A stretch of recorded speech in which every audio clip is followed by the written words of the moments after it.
দিয়ে আসছি। আমার এ কথা হাজার হাজার নয়, লক্ষ লক্ষ মানুষের কর্ণত ধরে পৌঁছে গিয়েছে। ইন্টারনেটের এই যুগে কোটি কোটি মানুষের কাছে আমার মেসেজ, এই চ্যালেঞ্জ পৌঁছে গিয়েছে।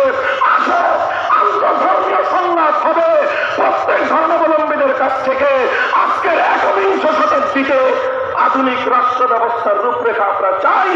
একবিংশ শতাব্দীতে দুনিয়ার 700 কোটি মানুষের রাষ্ট্র রাজনীতি সংক্রান্ত সমস্যার সমাধান কোন ফর্মুলায় হবে? তুমি তোমাদের ধর্মীয় নীতি, হিন্দু ধর্ম, বৌদ্ধ ধর্ম, ইহুদি অথবা খ্রিস্টান ধর্মের ধর্মীয় ফর্মুলার আলোকে নিয়ে আসো। আমাদের এই চ্যালেঞ্জ তোমরা গ্রহণ করো। আমার এই চ্যালেঞ্জ বছরের পর বছর, শতাব্দীকার পর শতাব্দী পর্যন্ত ইতারে পাথরে ভাসতে থাকবে। এই চ্যালেঞ্জ গ্রহণ করবার মতো এই মহাবিশ্বের মধ্যে কোনো বাপের বেটার জন্ম হয় নাই, হবে না। মোহতারাম হাজিরিন, আমি অন্য কোনো ধর্মকে নেগলেক্ট করছি না, অন্য কোনো ধর্মকে খাটো করছি না, অন্য কোনো ধর্মের আমি বদনাম করছি না। তবে আমাকে তো রিয়েলিটি বলতেই হবে। তোমরা রিয়েলিটি মেনে নাও।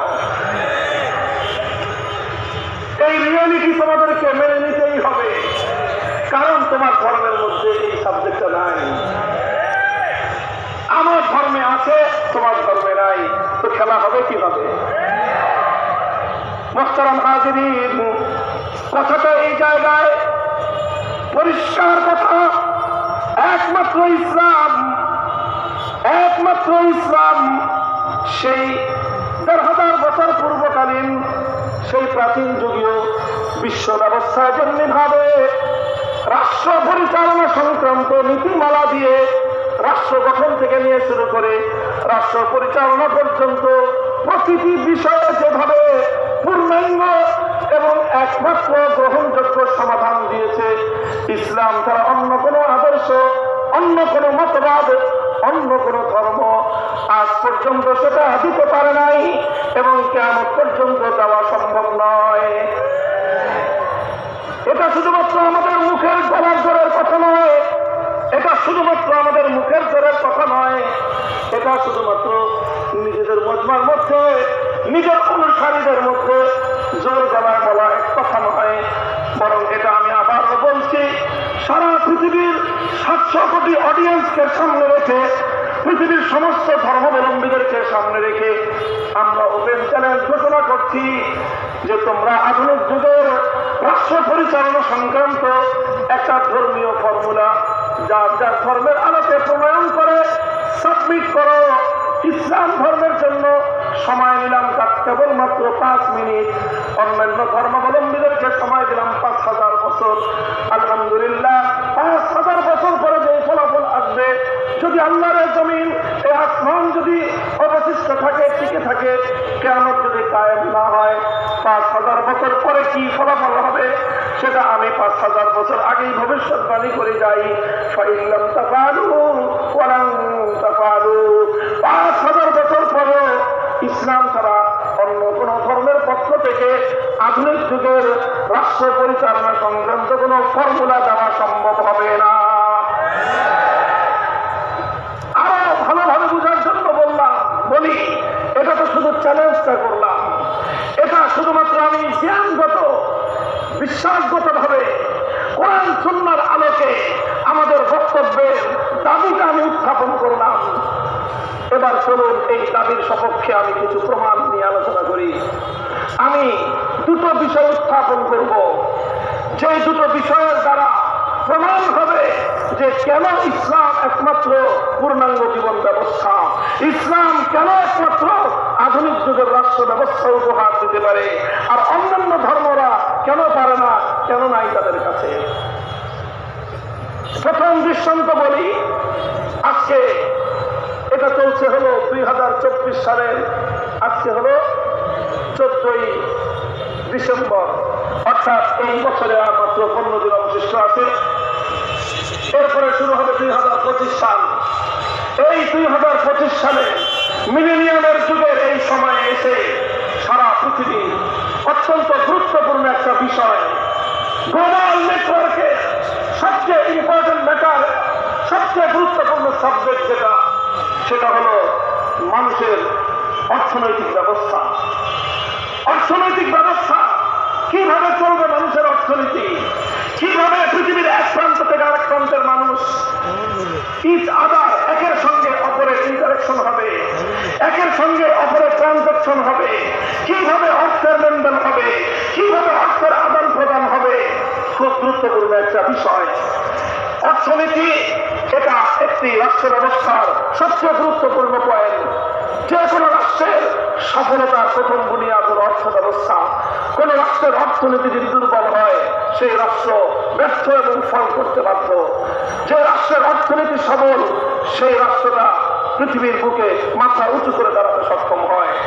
এত গুরুত্বপূর্ণ একটা বিষয় অর্থনীতিকে সামনে রেখে আমি জাস্ট শুধুমাত্র এতটুকু চ্যালেঞ্জ করি যে এই যে 2025 সাল আসছে, এই 2025 সালের যে কোনো একটা দেশ, ফর এক্সাম্পল বাংলাদেশ অথবা পার্শ্ববর্তী ভারত, ইন্ডিয়া, যে কোনো একটা দেশ এক্সাম্পল হিসেবে নিয়ে, দৃষ্টান্ত হিসেবে নিয়ে আমরা একটা কথা বলি, চলো 2025 সালে একটি রাষ্ট্রের বাজেট ধর্মের আলোকে তোমরা প্রদান করো।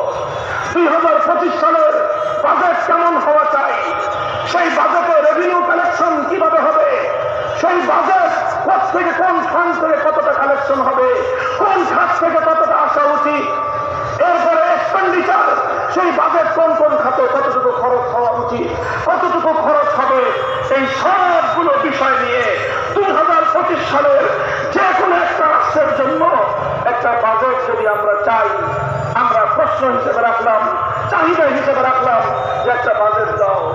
আমার এই চাহিদার উপর প্রেক্ষিতে আলহামদুলিল্লাহ ইসলামের পক্ষ থেকে কোরআন সুন্নাহর আলোকে যে কোনো রাষ্ট্রের একটা জাতীয় বাজেট প্রণয়ন করার জন্য একদিনের বেশি সময়ের প্রয়োজন নাই। আমরা বাংলাদেশের একটা জাতীয় বাজেট কোরআন সুন্নাহর আলোকে ইসলামী বাজেট প্রদান করতে সক্ষম। পার্শ্ববর্তী দেশ এত বিশাল ভারত, হিন্দুত্ববাদী ভারত যদি আমাদের কাছে চায় ইসলাম ধর্ম অনুযায়ী ভারতের বাজেট কেমন হওয়া উচিত, কোরআন সুন্নাহর আলোকে বাজেট কালেকশন করতে কত হবে সেটাও আমরা দিতে পারবো। কোন খাতে কত টাকা খরচ করা তোমাদের জন্য উচিত হবে, আল্লাহর কোরআন এবং নবীর সুন্নাহর রেফারেন্স সহ সহ যে কোনো দেশের জাতীয় বাজেট আমরা প্রণয়ন করতে সক্ষম। শুধু যে কোনো দেশ নয়, ইন্টার ওয়ার্ল্ড, সারা বিশ্বব্যাপী 700 কোটি মানুষের 2025 সালের বাজেট রেভিনিউ এবং এক্সপেন্ডিচারের খাতগুলো ভিন্ন ভিন্ন করে প্রত্যেকটা খাতের জন্য কোরআন সুন্নাহ থেকে রেফারেন্স সহ আমরা সারা দুনিয়াবাসীর সামনে দিতে সক্ষম। অন্য ধর্মাবলম্বীদের কাছে চান, জিজ্ঞাসা করেন তোমাদের ধর্ম অনুযায়ী ধর্মীয় গ্রন্থের রেফারেন্স সহ, বেশি দূরে তো যাওয়ার দরকার নাই। আমাদের পার্শ্ববর্তী দেশ ভারত হিন্দুত্ববাদী সরকার শাসন করছে, নরেন্দ্র মোদীর হিন্দুত্ববাদী সরকার বিজেপি চালাচ্ছে রাষ্ট্র। তারা হিন্দুত্ববাদ প্রতিষ্ঠা করতে চায় তাদের দেশের মধ্যে, মুসলমানদের উপর হিন্দুত্ববাদকে চাপিয়ে দিয়ে জুলুম এবং ত্রাসের রাজত্ব কায়েম করছে তারা। আমি সেই নরেন্দ্র মোদীর বিজেপিকে ওপেন চ্যালেঞ্জ ছুড়লাম, আসো তোমাদের ধর্ম অনুযায়ী তোমার দেশের 2025 সালের বাজেট তুমি পেশ করো। বলবো যে আমরা তো করি, ওটাই হিন্দু ধর্মের বাজেট। হিন্দু ধর্মের তোমাদের যে ধর্মগ্রন্থ আছে গীতা থেকে রেফারেন্স দাও, যে গীতা কি বলেছে সেই আলোকে তোমরা এই কাজ করেছো, রেফারেন্স দাও। মোদীর কথায় হবে না, অমিত শাহর কথায় হবে না, প্রিয়াঙ্কা গান্ধীর কথায় হবে না, রাহুল গান্ধীর কথায় হবে না, তোমাদের এক একজনের কথা এক এক রকম হবে। ধর্মগ্রন্থের রেফারেন্সের মাধ্যমে তোমার রাষ্ট্রের একটা বাজেট, ধর্মীয় বাজেট তোমরা উপস্থাপন করো। তোমরা আমার চ্যালেঞ্জ ঘোষণা করার আগেই আমি ফলাফল দিয়ে দেই, আমাদের এই চ্যালেঞ্জ আকাশে বাতাসে ধ্বনিত প্রতিধ্বনিত হয়ে ফিরে আসবে। ভারতের পক্ষ থেকে এর কোনো যুক্তিগ্রাহ্য জবাব দেওয়ার মতো কোনো বাপের বেটার জন্ম হয় না। চায়নার কাছে বলেন, এত বিশাল রাষ্ট্র সারা পৃথিবীর অর্থনীতি নিয়ন্ত্রণ করছে, সারা পৃথিবীর মার্কেট আজকে তাদের নিয়ন্ত্রণে। দাও তোমাদের ধর্ম, বৌদ্ধ ধর্মের আলোকে একটা বাজেট দাও। সম্ভব হবে না। গোটা পশ্চিমা বিশ্ব খ্রিস্ট জাতি তোমরা তোমাদের ধর্ম অনুযায়ী বাজেট দাও। ইহুদিবাদী সারা দুনিয়াকে সন্ত্রাসের আশ্রয়ে পরিণত করবার জন্য ষড়যন্ত্রের পথে পা বাড়িয়েছে। সারা দুনিয়ার মানুষের পকেট কেটে সিস্টেম আবিষ্কার করেছো, তোমাদের ধর্ম অনুযায়ী শুধুমাত্র সারা পৃথিবীর প্রয়োজন হবে না, তোমার রাষ্ট্র ইসরায়েলের বাজেট তুমি তোমার ধর্মগ্রন্থের রেফারেন্স অনুযায়ী পেশ করো, সক্ষম হবে না। কেন হবে না?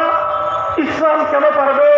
কারণ ইসলামের মধ্যে কোরআনের অসংখ্য আয়াত রয়েছে, যে আয়াতগুলো একটা জাতীয় বাজেট প্রণয়ন করবার ক্ষেত্রে দিক নির্দেশনা দেয়। আল্লাহ নবীর অসংখ্য হাদিস রয়েছে, যে হাদিসগুলোর আলোকে আমরা বাজেট প্রণয়নের জন্য সেখান থেকে আমরা লাইট পাবো, আলো পাবো, নির্দেশনা পাবো। কিন্তু অন্য কোন ধর্ম প্রণেতাদের কাছে তাদের ধর্মীয় কোনো নির্দেশনাই নাই। এর আরেকটা জ্বলন্ত দৃষ্টান্ত আমি পেশ করি। অর্থনীতির ক্ষেত্রে আজ সারা দুনিয়াব্যাপী যে বিষয়টার গুরুত্ব এবং অপরিহার্যতা অস্বীকার করার কারো উপায় নাই, সেটা হলো সারা দুনিয়া সমস্ত মানুষের টাকা পয়সা অর্থ করি এটা পরস্পর লেনদেন হওয়ার ক্ষেত্রে যেই চ্যানেলটা দুনিয়ার প্রতিটা মানুষকে ব্যবহার করতে হয়, প্রত্যেকটা প্রতিষ্ঠানকে ব্যবহার করতে হয়, সেই চ্যানেলটার নাম হলো ব্যাংকিং চ্যানেল। একটা সিস্টেম, এটা হলো ব্যাংকিং ব্যবস্থা। কথা বলেন ঠিক না বেশি? ব্যাংকিং ব্যবস্থাকে উপেক্ষা করে কোন একটা প্রতিষ্ঠান, সেটা শুধু ব্যবসা প্রতিষ্ঠান নয়, হোক সেটা ব্যবসা প্রতিষ্ঠান, হোক সেটা সমাজ কল্যাণমূলক প্রতিষ্ঠান, হোক সেটা শিক্ষা প্রতিষ্ঠান, কোন একটা প্রতিষ্ঠান ব্যাংকিং চ্যানেল ব্যবহার না করে আজকের এই আধুনিক যুগে কার্যক্রম পরিচালনা করছে বলে আমার মনে হয়। তাহলে ব্যাংকিং ব্যবস্থাটা আজকের একবিংশ শতাব্দীর মানুষের একটা অপরিহার্য অনুষঙ্গে পরিণত হয়েছে। কথা বলেন ঠিক না বেঠিক? তাহলে এত বড় গুরুত্বপূর্ণ একটা বিষয়, সেই ব্যাংকিং সেক্টর ছাড়া দুনিয়ার 700 কোটি মানুষের অর্থ ব্যবস্থা পরিচালনা করা অসম্ভব। এখন তো সারা দুনিয়া নতুন যে ব্যবস্থার দিকে অগ্রসর হচ্ছে, নতুন যে অর্থনীতির কথা দুনিয়ার মানুষকে শোনানো হচ্ছে, সেটা হলো আগামী সোসাইটি হবে ক্যাশলেস সোসাইটি। শুনেছেন শব্দটা আপনারা? ক্যাশলেস সোসাইটি, অর্থাৎ মানুষের কাছে কোনো টাকা থাকবে না, আপনার পকেটে কোনো টাকা থাকবে না, আপনাকে দোকান থেকে গিয়ে পণ্য কিনতে হবে, টাকা দিতে হবে, কিন্তু কোনো নোট আপনার হাতে থাকবে না। এই সব ট্রানজাকশন হবে অনলাইন ভিত্তিক। আপনি অনলাইন থেকে টাকা দিবেন, সে অনলাইন থেকে টাকা বুঝে পেয়ে আপনাকে পণ্য বুঝাই দিবে। আপনি বাংলাদেশে বসে কানাডায় একজন মানুষকে পেমেন্ট করবেন, কানাডা থেকে আপনার কাছে পণ্য চলে আসবে। ইউরোপ, অস্ট্রেলিয়ায় আপনি পেমেন্ট করে দিবেন, সেখান থেকে আপনার পণ্য চলে আসবে। এবং এটা ইদানিং এখনই চলছে। দিন যত গড়াচ্ছে মানুষের এই মুদ্রা ব্যবহার কমছে। ক্যাশলেস সোসাইটি করার জন্য আজকের পশ্চিমা বিশ্ব পাগল পাড়া হয়ে উঠেছে। এবং এটারও আরেক বিশাল একটা গোমরের ফাঁক এখানে রয়েছে, সেই আলোচনা আজকে আমি করব না। এই ক্যাশলেস সোসাইটি করা, এটা হলো সারা দুনিয়ার মানুষের পকেট কেটে সমস্ত অর্থগুলোকে কুক্ষিগত করবার সর্বশেষ ইহুদিবাদী ধান্দা এবং ষড়যন্ত্রের ফাঁক। এখন এই ধান্দা এবং ষড়যন্ত্রের ফাঁক থেকে বিশ্ব মুসলিম উম্মাহকে কিভাবে রক্ষা করা হবে, এটাই আজকের আধুনিক তরুণ মুসলমানদের চিন্তার বিষয়। এটা আমাদের আগামী দিনের চ্যালেঞ্জের বিষয়। সারা দুনিয়ার মুসলমানরা ঐক্যবদ্ধ হয়ে ক্যাশলেস সোসাইটি করবার ইহুদিবাদী ষড়যন্ত্রকে রুখে দিতে হবে। কেমনে করবা সেটা তোমাদের অনেক বড় চিন্তার বিষয়, আলাদা সাবজেক্ট। কিন্তু আমি বলছি, এই যে সারা দুনিয়ায় এই যে ব্যাংকিং চ্যানেলে মানুষ যে অর্থনীতির অর্থ লেনদেন করছে, আদান প্রদান করছে, ব্যাংকিং ব্যবস্থা ছাড়া দুনিয়ার কোনো প্রতিষ্ঠান, দুনিয়ার কোনো ব্যক্তি, দুনিয়ার কোনো পরিবার এখন অনেকটা অকেজো এবং পঙ্গুর মতো কাজ করা সম্ভব না। এই যে এত বড় গুরুত্বপূর্ণ একটা সেক্টর, এই সেক্টর সম্পর্কে যদি আমি আন্তঃধর্মীয় সংলাপে বসে সবগুলো ধর্মাবলম্বীকে যদি বলি, ব্যাংকিং সেক্টর এমন একটা গুরুত্বপূর্ণ বিষয়, মুসলমানরা তোমরা তোমাদের ধর্ম ইসলাম অনুযায়ী ব্যাংক ব্যবস্থা কিভাবে চলতে পারে তার একটা ব্যাংকিং সিস্টেমের ফর্মুলা আমাদের কাছে জমা দাও। হিন্দু ধর্মাবলম্বীরা তোমাদের ধর্ম অনুযায়ী ব্যাংকিং কিভাবে চলতে পারে তার একটা ফর্মুলা জমা দাও। বৌদ্ধ, ইহুদি, খ্রিস্টান সবাই যার যার ধর্ম অনুযায়ী আজকের একবিংশ শতাব্দীর ব্যাংকিং সিস্টেম কিভাবে চলতে পারে তার একটা ফর্মুলা তোমাদের ধর্মের আলোকে আমাদের কাছে প্রদান করো।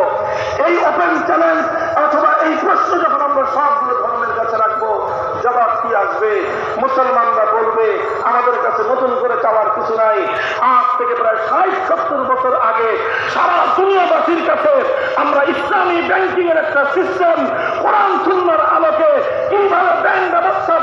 পরিচালিত হতে পারে সারা দুনিয়ার সামনে আমরা শুধুমাত্র তার থিওরি নয় বরং তার বাস্তব প্র্যাকটিক্যাল নজির দুনিয়াবাসীর সামনে আমরা দিয়ে রেখেছি। আজ বাংলাদেশের দিকে তাকায় দেখেন, শুধু বাংলাদেশেই সর্বশেষ তথ্য অনুযায়ী বাংলাদেশে শরিয়া ভিত্তিক ব্যাংক, ইসলামিক ব্যাংকের সংখ্যা হল 10টি। 10টা ইসলামী ব্যাংক পূর্ণাঙ্গভাবে ইসলামী শরিয়া অনুসরণের দাবি তারা করে। তারা দাবি করে যে তারা ইসলামী শরিয়া অনুযায়ী ব্যাংক চালায়। কতটুকু তারা চালায়, কতটুকু শরিয়া তারা ফলো করে করে না, সেটা তাদের ইমানদারির বিষয়। সেই বিষয় আমার এখানে আলোচ্য বিষয় নয়। আমার আলোচ্য বিষয় হলো ইসলাম একটা ব্যাংকিং ব্যবস্থার ফর্মুলা দুনিয়াবাসীকে দিয়েছে। কথা বলেন ঠিক না বেশি? সেই ফর্মুলা অনুযায়ী বাংলাদেশেই, আমার ছোট্ট বাংলাদেশে 10টা ব্যাংক ইসলামী শরিয়ার নীতি ফলো করে পরিচালিত হচ্ছে। বাংলাদেশের সেন্ট্রাল ব্যাংক, বাংলাদেশ ব্যাংকের বিরাট একটা সেক্টর, বিরাট একটা পার্ট এটা ইসলামিক ব্যাংকিং এর জন্য আলাদা করে দিয়েছে রাষ্ট্রের পক্ষ থেকে। কারণ ইসলামী ব্যাংক আজকের এমন একটা বাস্তবতা যে সারা দুনিয়া ইসলামী ব্যাংকিং ব্যবস্থার বাস্তবতাকে মেনে নিয়েছে। এখন বাংলাদেশকেও ইসলামী ব্যাংকের বাস্তবতা মেনে নেওয়া ছাড়া বিকল্প কোনো উপায় নাই।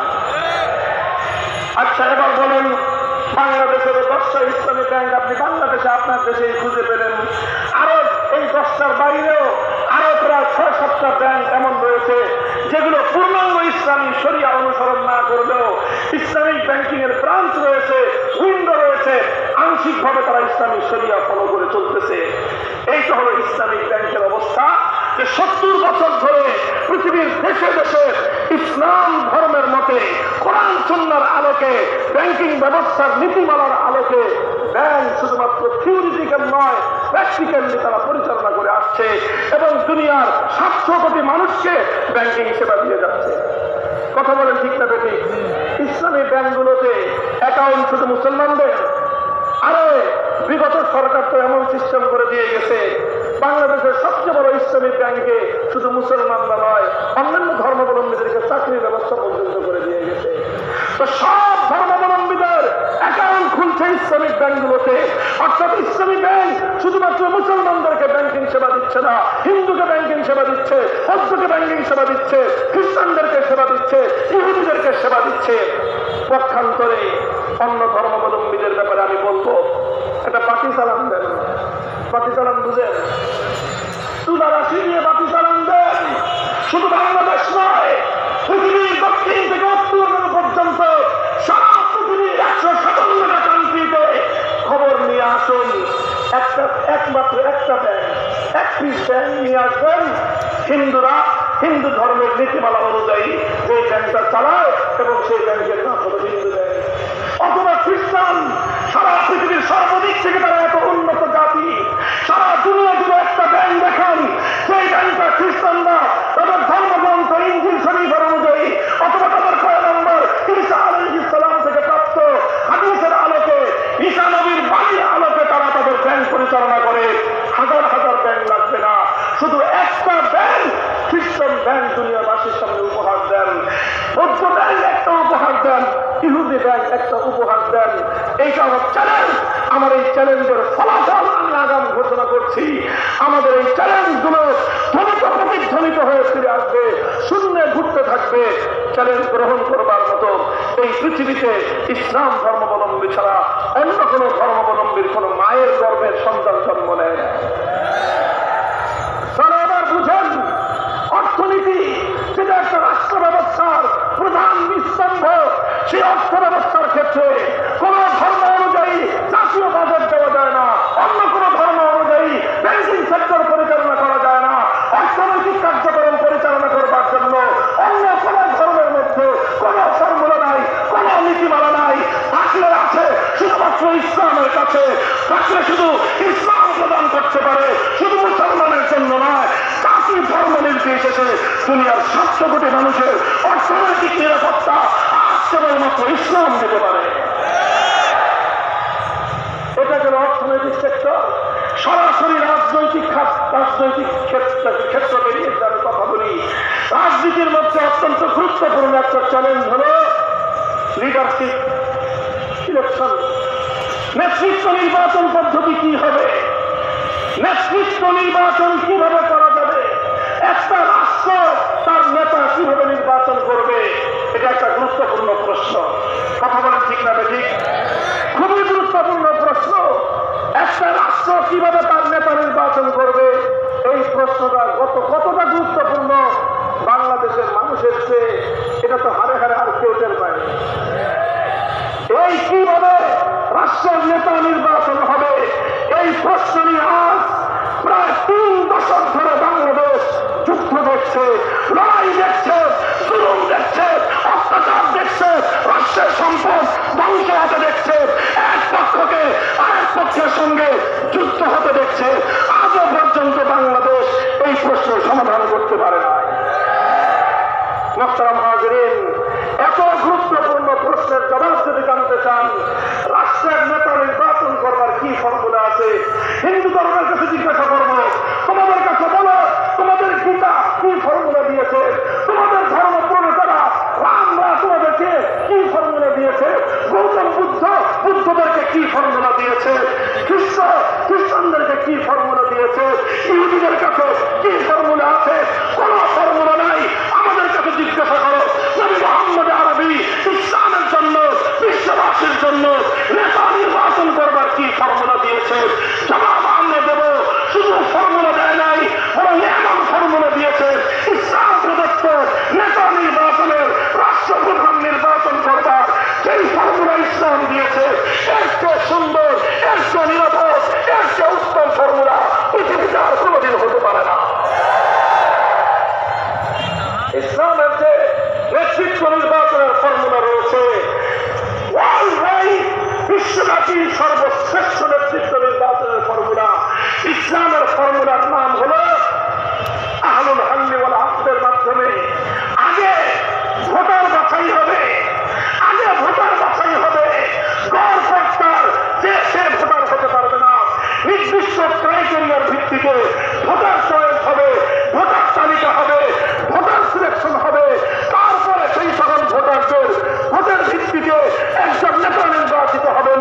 নেতা নির্বাচিত হওয়ার পর তার বায়াত হবে, বায়াত হওয়ার পর তার পরিচয় হবে, তিনি খলিফাতুল মুসলিমিন, তার উপাধি হবে তিনি আমিরুল মুমিনিন, তার নেতৃত্বের পরিধি হবে পৃথিবীর এক প্রান্ত থেকে আরেক প্রান্ত পর্যন্ত 700 কোটি মানুষ এক নেতার অধীনে পরিচালিত হবে।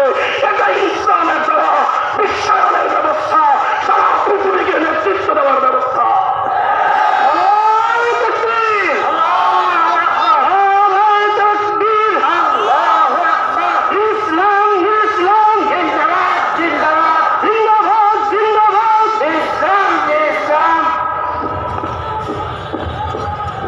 মোহতারাম হাজিরিন, তাহলে নেতৃত্ব নির্বাচনের ক্ষেত্রে, রাষ্ট্র প্রধান নির্বাচনের ক্ষেত্রে ফর্মুলা যদি দিতে পারে, একমাত্র দিতে পারে কারা?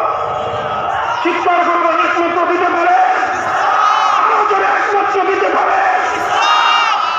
অন্য কোন ধর্মাবলম্বীদের কাছে নেতৃত্ব নির্বাচন করবার কোন ফর্মুলাই নাই। গীতা এ ব্যাপারে নীরব, ত্রিপিটক এ ব্যাপারে নীরব, ওল্ড টেস্টামেন্ট এ ব্যাপারে নীরব, নিউ টেস্টামেন্ট এ ব্যাপারে নীরব, হিন্দু, বৌদ্ধ, ইহুদি, খ্রিস্টান সবাই এ ব্যাপারে নীরব। মুসলমানরা একমাত্র সরব। দিকে দিকে আজ দাবি উঠছে, সারা দুনিয়ার মুসলমানরা আজ নতুন করে দাবি উত্থাপন করছে, তন্ত্রের দিন শেষ, খেলাফতের বাংলাদেশ।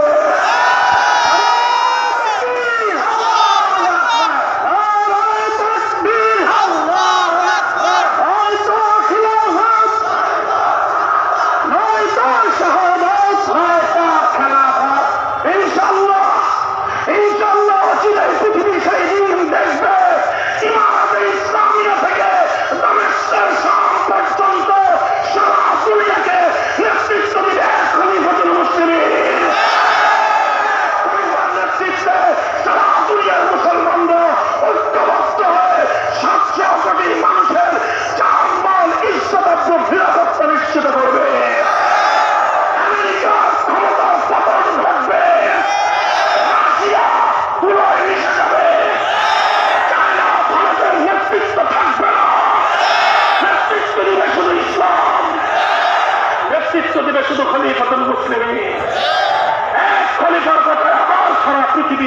উঠবে আর বসবে, ইনশাআল্লাহ আমরাই আমাদের জীবদ্দশায় সেদিন দেখে যাবো ইনশাআল্লাহ। প্রস্তুতি নাও, প্রস্তুতি নাও, কথা বলেন, প্রস্তুত আছেন তো? তবে শুধুমাত্র স্লোগান দিয়ে হবে না, শুধু স্লোগান দিয়ে হবে না। আল্লাহর জমিনে আল্লাহর খেলাফত কায়েম করবার জন্য তোমাদের প্রত্যেককে প্রস্তুতি নিতে হবে, কাম ঝরনা মেহনত করতে হবে, চোখের অশ্রু দিয়ে আল্লাহ সাহায্য চাইতে হবে। এরপর খেলাফত কায়েমের জন্য সমস্ত তাওলার জাহিলিয়াতের কবর রচনা করবার জন্য শহীদ গায়ে জমায়েত হতে হবে।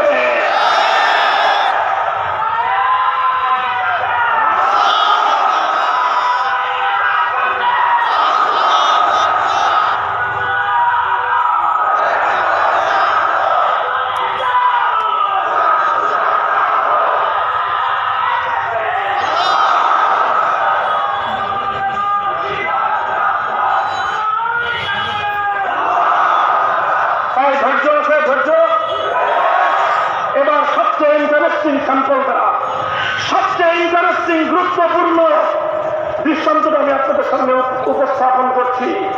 লিসেন মি, আমাকে লক্ষ্য করে শুনুন কথা, প্রশ্নটা ভালো করে বুঝুন, উত্তরটা বুঝে সহজ হবে। আসওয়ালু নিসফুল, এই কথা বলবে ছাত্ররা, আসওয়ালু নিসফুল ইলম। প্রশ্ন ভালো করে বুঝলে অর্ধেক বুঝার কাম শেষ। প্রশ্ন বুঝবে না, খাতা এখানে লিখতে থাকবা, সারাদিন লিখবা, দিন শেষে পাইবা ঘোরার দিন। বুঝো কথা? আসওয়ালু নিসফুল ইলম, প্রশ্ন বুঝবা, খুব ভালো করে বুঝবা। আজকের বর্তমান ছাত্রদের সবচেয়ে বড় সমস্যা হলো প্রশ্ন না বুঝেই উত্তর দেওয়া শুরু করে দেয়। এই জন্য প্রথম আমি প্রশ্নটা বোঝাচ্ছি, খেয়াল করে শোনো। আচ্ছা, যে কোনো রাষ্ট্র হোক, যে কোনো রাষ্ট্র গঠন করুক, যারাই গঠন করুক, যে কোনো ধর্মওয়ালাই গঠন করুক, যেই ধর্মওয়ালারা রাষ্ট্র গঠন করলো সেই ধর্ম ছাড়া অন্য ধর্মাবলম্বীরা সে দেশে থাকবে কি থাকবে না? জোরে বলেন। মুসলমানরা যদি ইসলামী রাষ্ট্র গঠন করে সেই দেশে হিন্দু, বৌদ্ধ, খ্রিস্টান, ইহুদি, শিখ, উপজাতি, অন্যান্য ধর্মাবলম্বীরা থাকবে কি থাকবে না? আরো যারা চিৎকার করে বলে থাকবে কি থাকবে না? একই প্রশ্ন, হিন্দুরা যদি হিন্দু রাষ্ট্র গঠন করে সেখানে মুসলিম, বৌদ্ধ, ইহুদি, খ্রিস্টান, শিখ, অন্যান্য জাতি থাকবে কি থাকবে না? একই প্রশ্ন প্রত্যেকটা ধর্মের ব্যাপারে, বৌদ্ধদের ব্যাপারে, খ্রিস্টানদের ব্যাপারে, ইহুদিদের ব্যাপারে। যে যেই ধর্ম অনুযায়ী রাষ্ট্র গঠন করলো সেই ধর্মাবলম্বী ছাড়া অন্যান্য ধর্ম অনুসারীরাও সেখানে থাকবে। আচ্ছা, যদি থাকে তাহলে প্রশ্ন হলো সেই ধর্মের আলোকে অন্যান্য ধর্মাবলম্বীদের কি কি অধিকার প্রাপ্য, তাদের অধিকার কিভাবে নিশ্চিত করা হবে সেটা বলো। প্রশ্নটা বুঝছো? বুঝে গেছে প্রশ্ন? আবার ক্লিয়ার করছি, যে কোনো ধর্মাবলম্বীরা নিজ ধর্মের আলোকে রাষ্ট্র গঠন করলো সেই রাষ্ট্রে অন্য যত ধর্মাবলম্বীরা আছে সেই সকল ধর্মাবলম্বীদের কি কি অধিকার প্রাপ্য, তাদের অধিকারগুলো কিভাবে সংরক্ষিত হবে, তাদের কি কি দায়িত্ব, সেই দায়িত্বগুলো কিভাবে নিরূপিত হবে, এটা হলো প্রশ্ন। এই প্রশ্ন আমরা ইসলামকেও করব, এই প্রশ্ন আমরা হিন্দু ধর্মকেও করব, এই প্রশ্ন আমরা বৌদ্ধ, খ্রিস্ট, ইহুদি ধর্ম সবগুলো ধর্মকে করব না, এই প্রশ্ন আমরা করলাম। কথা পরিষ্কার? এবার এই প্রশ্নের জবাব হিন্দু ধর্মাবলম্বীদের কাছে আমি প্রথমে জিজ্ঞাসা করি, হিন্দু ধর্মাবলম্বীরা বলো, তোমার হিন্দু রাষ্ট্রের মধ্যে একজন মুসলিম সে যদি 5 ওয়াক্ত আল্লাহু আকবার আযান দিয়ে নামাজ পড়তে চায়, তোমার হিন্দু ধর্ম একজন মুসলিমকে 5 ওয়াক্ত আযান দিয়ে নামাজ পড়বার পারমিশন দিবে কি দিবে না? তোমার ধর্মগ্রন্থের রেফারেন্স দিয়ে জবাব দাও। তোমার রাষ্ট্রে, হিন্দু ধর্মের রাষ্ট্রে একজন মুসলমান আল্লাহ প্রদত্ত অধিকার অনুযায়ী গরু জবাই করে গরুর গোশত ভক্ষণ করতে চায়, তোমার ধর্ম হিন্দু রাষ্ট্র একজন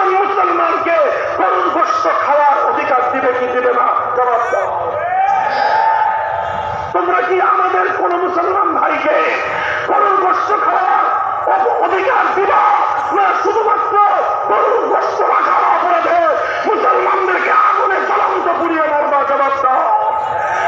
তোমাদের দেশে তোমাদের ধর্ম রাষ্ট্রে একজন মুসলমান গরুর গোশত খাইতে চাওয়ার অপরাধে তার গোটা বাড়িঘর চালিয়ে সরকার করে দিব না তাকে গরুর গোশত খাওয়ার অধিকার দেবা? জবাব দাও। অতঃপর জবাব দাও, তোমার রাষ্ট্রে মুসলমানরা যে মসজিদ করেছে, মুসলমানরা যে মসজিদ নির্মাণ করেছে, সেই মসজিদ নির্মিত হওয়ার পর সেই মসজিদের নিরাপত্তা কে দিবে বলো? জবাব দাও। হিন্দু রাষ্ট্র, হিন্দুত্ববাদী রাষ্ট্রে মুসলমানদের উপাসনালয়, মুসলমানদের শ্রেষ্ঠা মসজিদ সম্পর্কে তোমার ধর্ম কি বলে? ধর্মগ্রন্থ থেকে রেফারেন্স সহ জবাব দাও। মোহতারাম হাজরিন, এভাবে একটার পরে একটা আমি প্রশ্ন করতে থাকি, হিন্দু ধর্মাবলম্বীদের কাছে জবাব চাইতে থাকি, জবাব চাইতে থাকবো। হিন্দু ধর্মাবলম্বীদের কাছ থেকে জবাব পাওয়া তো দূরের কথা, কোন রাজ শব্দ পাওয়া, টু শব্দ পাওয়া সম্ভব নয়। একই কথা খ্রিস্টানদের ব্যাপারে জবাব দাও। দুনিয়ার 200 কোটি খ্রিস্টান, তোমরা যদি তোমাদের খ্রিস্টান ধর্ম অনুযায়ী রাষ্ট্র গঠন করো, তোমার সেই খ্রিস্ট রাজ্যে আমার একজন মুসলিম মেয়ে হিজাব পরে বিশ্ববিদ্যালয়ে যেতে চায়, হিজাব পরবার অধিকার তোমরা তাকে দেবা কিনা? জবাব দাও।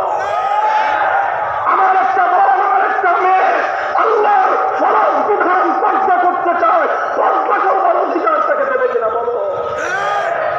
আমার একজন মুসলিম বাবা তার 15 বছর বয়স্ক একটা মেয়েকে বিয়ে দিতে চায়, এবার বলো তোমরা সেই মুসলিম বাবা যারা তার নিজের মেয়ের নিরাপত্তার জন্য 15 বছর বয়সে বিবাহ দিতে চায়, তোমরা তাকে হ্যান্ডকাপ করে আসামির কাজ করে দাঁড় করিয়ে তার জন্য তোমরা বিচারের ব্যবস্থা করবা না সেই দায়িত্বশীল বাবার জন্য পুরস্কারের ব্যবস্থা করবা? জবাব দাও। জবাব নাই, জবাব নাই। সারা দুনিয়ার কথা তুমি জবাব পাবে না। পাল্টা প্রশ্ন করো আমার ইসলামের কাছে, যদি প্রশ্ন করো মুসলিম রাষ্ট্রে অমুসলিমের কি অধিকার, আমি বলবো আমার নবীর হাদিস, লাহুম মা লানা ওয়া আলাইহিম মা আলাইনা, আল খামরু লাহুম কাল খামরি লানা ওয়াল খিনজিরু লাহুম কাশ-শাতি লানা। আমরা বলবো তুকাতালু মিন ওয়ারাইহিম। আমার নবী বলবেন একজন হিন্দু নারীর ইজ্জতের হেফাজতের জন্য, একজন মুসলিম পুরুষের নারীর জীবনের নিরাপত্তা দেওয়ার জন্য প্রয়োজনে 200 কোটি মুসলমান জিহাদ করবে, লড়াই করবে।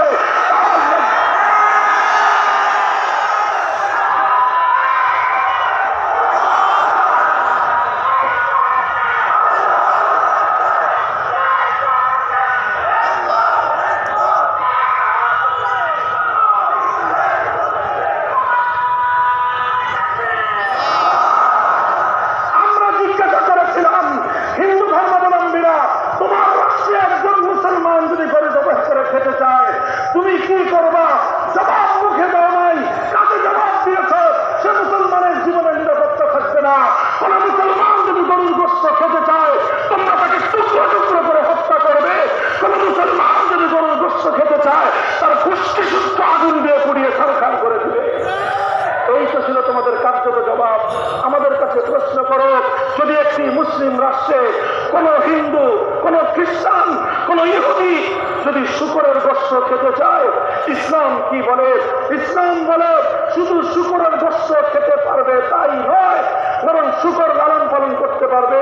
কোন একজন হিন্দু, কোন একজন খ্রিস্টানের কোন একটা শূকরের ছোট্ট একটা বাচ্চা যদি কোন মুসলমান ক্ষতি করে, কোন মুসলমান যদি একটা শূকরের বাচ্চা মেরে ফেলে, আল্লাহ কোরআন, নবীর হাদিস স্পষ্ট আল্লাহ নবী বলে দিয়েছেন, অপর একজন মুসলমানের একটা বকরির বাচ্চা হত্যা করলে সেই পরিমাণ জরিমানা দিতে হবে। আমার নবীর ফরমান হলে একজন হিন্দু একটা শূকরের বাচ্চাকে হত্যা করার পর সমপরিমাণ জরিমানা ইসলামী আদালত মুসলমানের ঘাট করে উসুল করে দেবে। আলহামদুলিল্লাহ, একজন মুসলমান ইসলামী রাষ্ট্রের মধ্যে যেরকম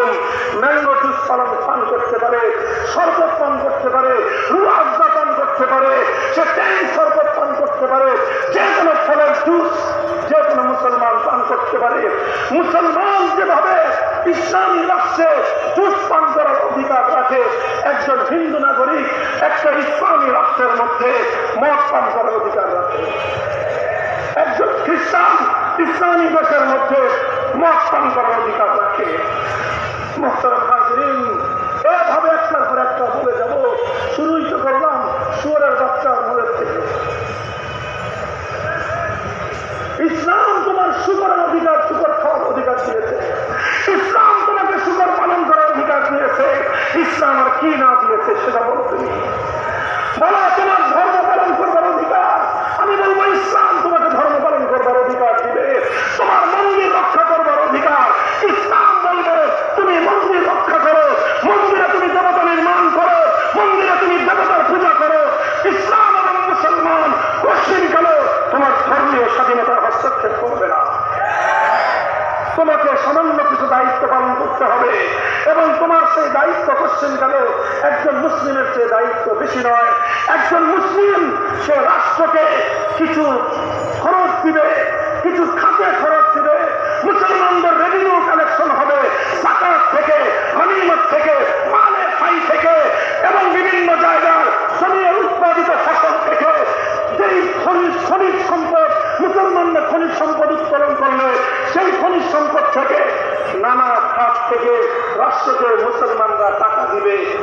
হিন্দুরা, বৌদ্ধরা, খ্রিস্টানরা, মুসলমানরা যেরকম 2.5% জাকাত দেয়, তারা ঠিক একইভাবে কিছু পার্সেন্ট তারা জিজিয়া দিবে, তারা কর দিবে। এবং সেই কর দেওয়ার ব্যাপারে আমার নবী স্পষ্ট নির্দেশনা দিয়েছেন একজন অমুসলিমের কাছ থেকে কতটুকু কর নেওয়া যাবে, কতদিন কর নেওয়া যাবে। আল্লাহ নবী পরিষ্কার করে দিয়েছেন একজন অমুসলিম নাগরিক থেকে ততটুকু কর নেওয়া যাবে যতটুকু কর পরিশোধ করতে একজন অমুসলিমের জন্য সেটা পিঠের বোঝা না হয়ে যায়, তার জন্য বার্ডেন না হয়ে যায়। কতদিন কর দিবে? যতদিন পর্যন্ত একজন অমুসলিম নাগরিক সে কর্মক্ষম থাকবে, উপার্জনক্ষম থাকবে, যতদিন তার উপার্জন করার সক্ষমতা থাকবে ততদিন সে কর দিবে। আর যখন সে উপার্জন করার সক্ষমতা নাই, আল্লাহ নবী ইসলামী রাষ্ট্রপ্রধানকে বলে দিবেন যে তার যৌবনটা তোমার রাষ্ট্রের জন্য সে ব্যয় করেছে, তার যৌবন দিয়ে তোমার রাষ্ট্রকে সে সার্ভিস চার্জ দিয়েছে। বার্ধক্যের সময়ে ইসলামী রাষ্ট্র একজন হিন্দু নাগরিককে বিনামূল্যে সেবা দাও। ইসলাম বলবে একজন অমুসলিম বৌদ্ধ নাগরিককে বিনামূল্যে সেবা দাও, একজন খ্রিস্টান বৃদ্ধ নাগরিককে সেবা দাও। এটাই বলবে ইসলাম। আলহামদুলিল্লাহ, সুম্মা আলহামদুলিল্লাহ, ব্যর্থহীন ভাষায় আমরা বলতে পারি ইসলাম অনুযায়ী যদি আমরা রাষ্ট্র গঠন করি, সে রাষ্ট্রে শুধুমাত্র মুসলমানদের অধিকার নয়, সে রাষ্ট্রে যেমনি ভাবে মুসলমানদের অধিকার সংরক্ষিত থাকবে, অমুসলিমদের অধিকার তার চেয়ে বেশি সংরক্ষিত থাকবে। কি বললাম? তার চেয়ে আরো বেশি। তার চেয়ে মুসলিম রাষ্ট্রে, ইসলামী রাষ্ট্রে মুসলমানের চেয়ে অমুসলিমের অধিকার বেশি সংরক্ষিত থাকবে। তার কারণ মুসলিম রাষ্ট্র যদি মুসলমানদের অধিকার হরণ করে, সে বিষয়ে আল্লাহর কাছে মুসলমান নিজে বাদী হয়ে মামলা দায়ের করবে। আর মুসলিম রাষ্ট্র যদি অমুসলিমের অধিকার হরণ করে, সেই অমুসলিমের পক্ষ হয়ে স্বয়ং রহমতুল লিল আলামিন আল্লাহ দরবারে বিচার দায়ের করবে। দিস ইজ ইসলাম। এই হল ইসলাম।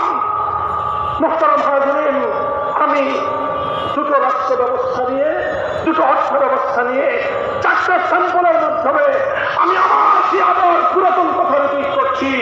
এই 4টা বিষয় শুধু নয়, মানব জীবন সংক্রান্ত যে কোনো গুরুত্বপূর্ণ প্রশ্নের সমাধান দিতে পারে একমাত্র ইসলাম। এই জন্য ইসলামী কেবল দাবি করতে পারে আমি যেহেতু দিতে পারবো, আমি যেহেতু দায়িত্ব নিতে সক্ষম, আমি যেহেতু নিরাপত্তা দিতে পারবো, আমি যেহেতু সারা দুনিয়ার মানুষকে সর্বশ্রেষ্ঠ ব্যবস্থা উপহার দিতে পারবো, এজন্য আমার পক্ষে এই দাবি করা মানায়। আমরা রাষ্ট্র চাই, ইসলামী রাষ্ট্র চাই।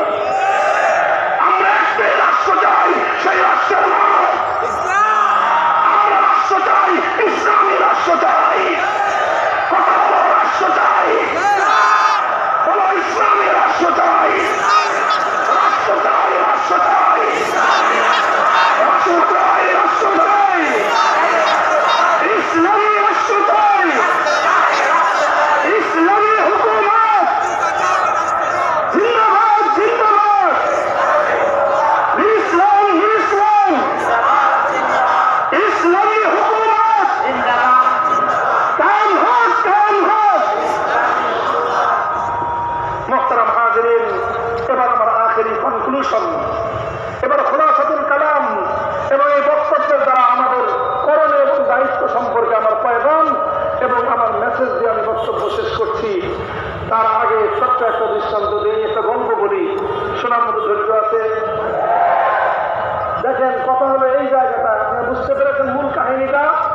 যে রাষ্ট্র ব্যবস্থা উপহার দেওয়ার মতো সক্ষমতা আছে একমাত্র ইসলামের। এই সক্ষমতা হিন্দু ধর্মের নাই, এই সক্ষমতা বৌদ্ধ ধর্মের নাই, এই সক্ষমতা খ্রিস্টান এবং ইহুদি কোন ধর্মের নাই, আছে একমাত্র ইসলামের। এই কারণে এই প্রতিযোগিতায় ইসলামের সঙ্গে মাঠে নেমে অন্য কোন ধর্মের খেলার কোন শক্তি সামর্থ্যই নাই। এখন যেহেতু ইসলামের সঙ্গে মোকাবেলা করবার মতো, প্রতিদ্বন্দ্বিতা করার মতো তাদের কাছে কোনো ব্যবস্থা নাই, এখন তারা একটা কূটকৌশলের আশ্রয় নিয়েছে। কি কৌশল? সবাই বলেন কি কৌশল? কূটকৌশলের আশ্রয় নিয়েছে। কি কৌশল? কূটকৌশলের আশ্রয় নিয়েছে। যেহেতু সামনাসামনি এসে ইসলামের প্রতিদ্বন্দ্বিতা করার ক্ষমতা নাই, এখন তারা কূটকৌশল আর ষড়যন্ত্রের আশ্রয় নিয়ে ইসলামকে রুখে দিতে চায়। কি কূটকৌশল? কৌশলটা হলো, বলার আগে একটা গল্প বলি। দেখেন, আমি এই গল্পটা অনেক জায়গায় শোনাই। আপনারা গোয়ালা চিনেন? গোয়ালা, গোয়ালা কাদেরকে বলে? গরুর দুধ বিক্রি করে যারা, তাদেরকে বলা হয় গোয়ালা। তো গোয়ালা